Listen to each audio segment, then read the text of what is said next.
welcome in everybody. I'm your host, Matt Sparks. We are here with Chiefs offensive lineman Nick Allegretti out of Illinois. And Nick was a 7th-round pick in 2019, and he has a chance to compete for a starting position coming into 2020. So just introduce yourself, tell everybody a little bit about yourself, things like that. Yeah, so thanks for having me on. Been with the Chiefs for 1 year now. I'm pretty fortunate to be with that organization, and pretty incredible rookie year and experience so far.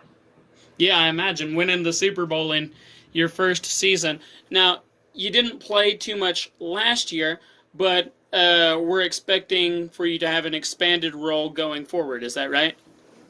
Yeah, absolutely. Ready to compete in either the guard or center positions. I think I got a lot of work done last year. Learned a ton from the players I was surrounded with, and Coach Hack. I think him and I was with definitely Stefan Wisniewski is probably my biggest mentor on the inside.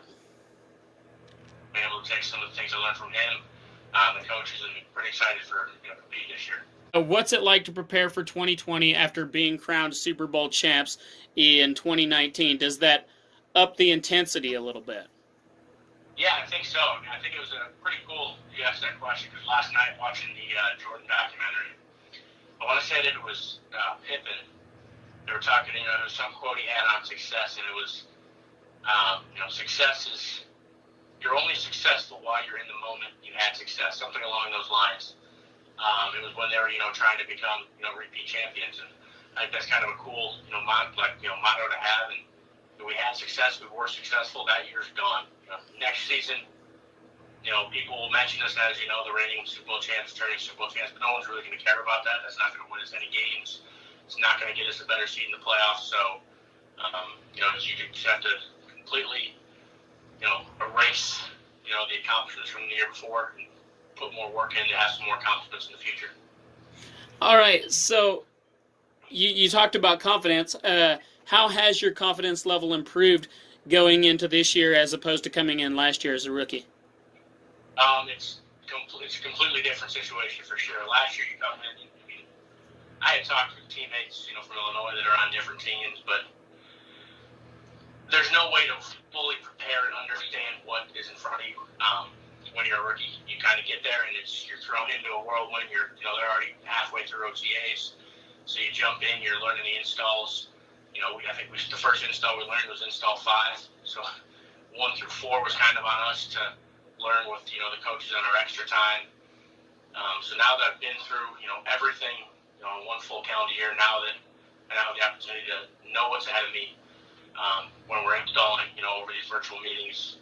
And we're putting in plays. It's not me sitting there trying to learn the entire plays. All right, here's a play. No, we're installing today. What did I struggle with it last year? What questions did I have last year? And what should I look out for when the coaches are portraying the different coaching points? So having a full year of experience on my belt is huge. As we know, the COVID-19 pandemic has really affected teams' ability to be able to get in the facilities and things like that. So how has that affected your preparation coming into this year?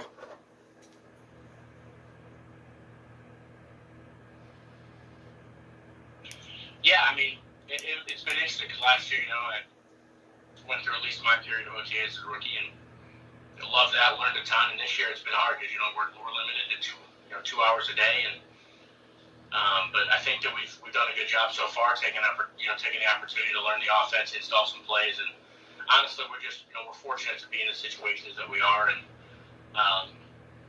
myself and my family have been able to stay healthy throughout this, and we're doing whatever we can to help ourselves and others stay healthy. So we're just, I'm fortunate to be in the situation that I am, and I'm going to continue to do whatever I can to help our country, help this world get out of that pandemic. We all know that the Chiefs locker room is a very tight-knit group of guys, right? It's a very close group of guys. So how does that make for competition? What does that make competition like when, everybody's friendly with each other, but you have to compete for a starting job? Yeah, it's interesting. This is the only NFL locker room that I've been in, so I don't know, other situations, but from when I talk to people, locker rooms are not always as tight knit as the Chiefs are. I mean, we are very, close group on the offensive line, and the team as a whole. So it's interesting, and then, it is a challenge because there's only 5 offensive linemen there to start. You start the season with 15, and you're going to have between 9 and 11, on the team and practice squad throughout the year. So it's definitely a challenge, but I think it's, everyone kind of has a workplace mentality when it comes to their job, their starting job, their backup role, whatever it is. And I don't think anyone really lets, friendships or anything like that get in front of that.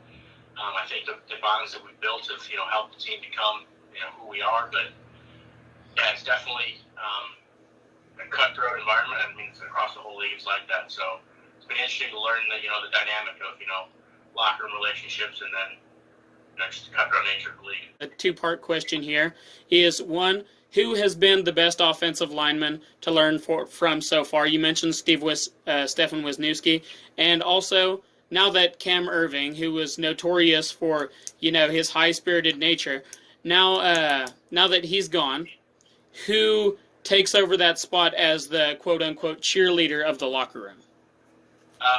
So just answering the first one, I mentioned Wiz, he's a great mentor to me. But I think Mitch Schwartz has probably been the most fun guy to watch and learn from. Obviously don't play the tackle position, but just the intelligence, the preparation, the anticipation that he's able to play with in the games, it's incredible. He is probably the most consistent football player that I've ever been around. He's not not a flashy,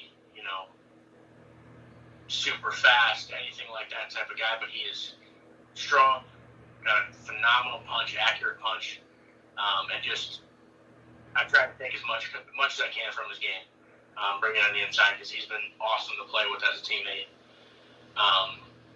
I guess the second part of that question, Cam was a great guy, super great teammate, super excited, high energy every single day.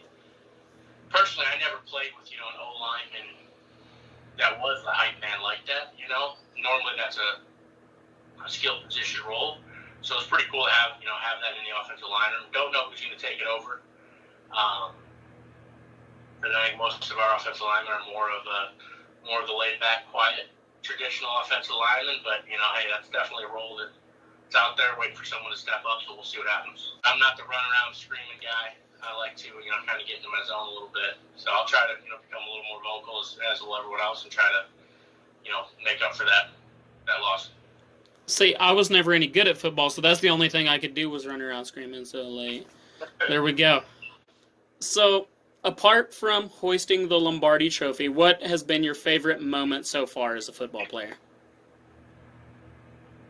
So I got the opportunity this past year. We got to play in Chicago. We had to play the Bears at home or at their home field, and I couldn't tell you how many people, but just about every family member I had was there. Throughout the extended family, friends from the University of Illinois, friends from growing up in south suburbs of Chicago. So many people came to that game. It's just pretty cool. Everyone grows up and they've got their team, and once you obviously become a member, of a certain team in the league, you're not really a fan anymore. But that was a team that I grew up watching, and I played there before in college. But to get the opportunity to run out of the tunnel against Chicago Bears, all my family in the stands, it was pretty cool. It was a really cool experience. And that was probably the most memorable, experience for myself. Getting rid of all the team stuff we had the opportunity to do. And I assume you only grew up probably about less than an hour or so from Soldier Field, right? So, yeah, that's quite the experience, man. Yeah, we're about 40 minutes from it, so it was pretty cool. That's awesome. So did you go to a lot of games when you were young? Yeah, we tried to get to as many games as we could. Really, Bears, White Sox, Cubs, kind of, Chicago was the city, so, I went to, pretty much every sporting event I could. So it was really cool to get to go out to Soldier Field. So now we're going to transition into the get-to-know-you questions, right? For a lot of people, they don't really know too much about the personal side of Nick Allegretti, so we want to get some of that out now. So just some generic questions. What's your favorite food? Favorite food? I mean, obviously Italian. Pizza and pasta just as a blank answer, I would have to go with. But if I were to pick a pasta, I would probably say cavatelli. Kind of a little bit more of a doughier noodle. Usually you're going to see 4-finger cavatelli. If you ever see 8-finger cavatelli, it's going to be the longer noodles. Harder to make, so not a ton of restaurants will do it. But that with a nice vodka sauce is a phenomenal dish. That is amazing. So, let me just ask real quick. You seem pretty well versed in the culinary arts. I'm pretty good at eating. I'm not a tremendous cook, but I do know a lot about the food that I'm eating, I guess. That's awesome, man. Okay, what's a movie that you hate the fact that you love? Ooh, I guess I'll go with, The Notebook. You're not, I've seen it more times, than I should probably say, but my girlfriend loves it. My fiance loves it, and it's a great movie. It's not on par with the rest of my favorite movies, but it's definitely gets after the heartstrings a little bit. Phenomenal story, so I'll go with The Notebook for sure. I feel the same way about A Walk to Remember. It's okay, man. Okay. PlayStation or Xbox? So I'm not a gamer. Don't actually own a console. Never have my whole life. My brother had one, and I'd play with him occasionally, but just besides, occasionally playing Madden NCAA, I would only really do it if that's what my friends wanted to do. I was never the guy that really wanted to sit and play video games, so don't own a console. So we're just gonna have to take this question out because we've done a couple of video interviews with you and Justice Shelton Mosley. Neither of you guys said you played many video games, and like most of the prospect interviews that we did up into the draft, they said most of them didn't play video games either. I'm just like, what's going on? All I see is NFL players on Twitter like, hey man, who's gonna jump on that Xbox? Yeah, I'm not positive if everyone's giving an honest answer, because I know of at least the Chiefs, there's very few of us that do not play.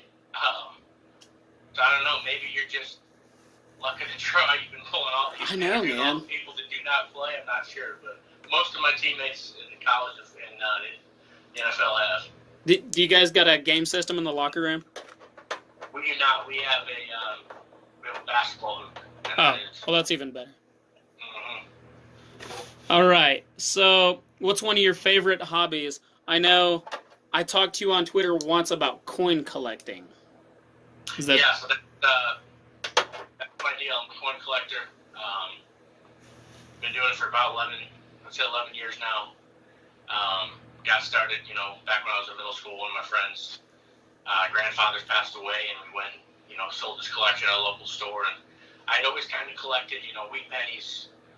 Pennies from before 1958, and I had to search through change and look for stuff like that. But going into the store and selling a pretty good sized collection, the guy noticed that I was interested, so he went through it a little more in depth with me, taught me a little bit about it, and from there I was hooked. It's kind of just my hobby. It's my thing that nobody else, in my family, my friends from home or school, they don't do. They don't do it, so it's my thing that I can get away, be by myself, hang out in a coin store for a couple hours when I have the shot, and I love it. What's your best? I don't want to say most valuable. What's your favorite coin that you got? So the Morgan silver dollars are what I call the biggest part of my collection. They're silver dollars from 1878 through 1904. So that's the collection that I've been working on for the longest. It's probably my biggest collection, so it's definitely a fun hobby, and I'm not sure what. I don't know. I mean, everyone's got their thing, but it's just something that brings a lot of joy to me. Definitely a stress relief. Yeah. At times, read through some magazines, so I love it. Mm-hmm. All right. Other than coin collecting, what's one non-football talent you have?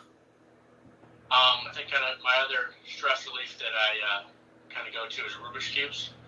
I'm not I don't solve, the big giant ones. I've played with, the 4x4, the 5x5, but just a standard 3x3 Rubik's Cube is kind of my stress relief before games. Just it's pretty calming getting there to sit there and mess around with the cube and just solving it kind of eases a lot of the tension. So that's kind of something I've enjoyed. A couple of my friends and teammates have tried to learn it as well, and they have, because it really just takes patience. If you got the patience, you can learn it. So I think that's one of my talents outside of football and coin collecting. I really enjoy starting a Rubik's Cube and giving up about 5 minutes in. That's my talent. All right, so is there anything else before we get out of here that you'd like to tell Chiefs Kingdom, anything that you think of? Yeah, I mean, just stay safe, stay healthy throughout these times. I know that this is hard on pretty much everyone. This disease is,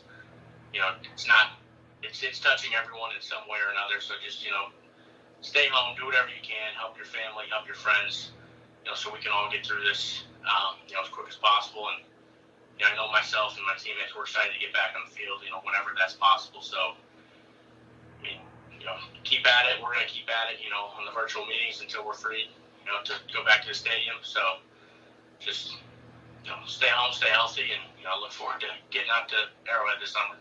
Absolutely, us too. One last thing. It's May the 4th. It's Star Wars Day. You been watching any Star Wars today? So I am going to watch the newest Star Wars. I think I'm actually going to watch it Wednesday when I get back home. I've got my fiance's brother been waiting to watch it with me, so we're going to watch that. It's probably about the 4th or 5th time he's seen it. He's a huge Star Wars guy. I love it. Seen them all. But nothing. I don't think.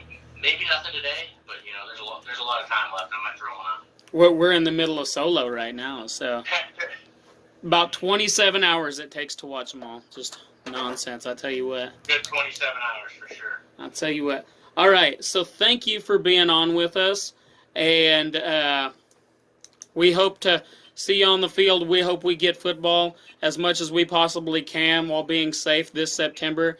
And I hope to see you in person coming a game, all right? Yeah, absolutely. I appreciate you having me on and having a good chat.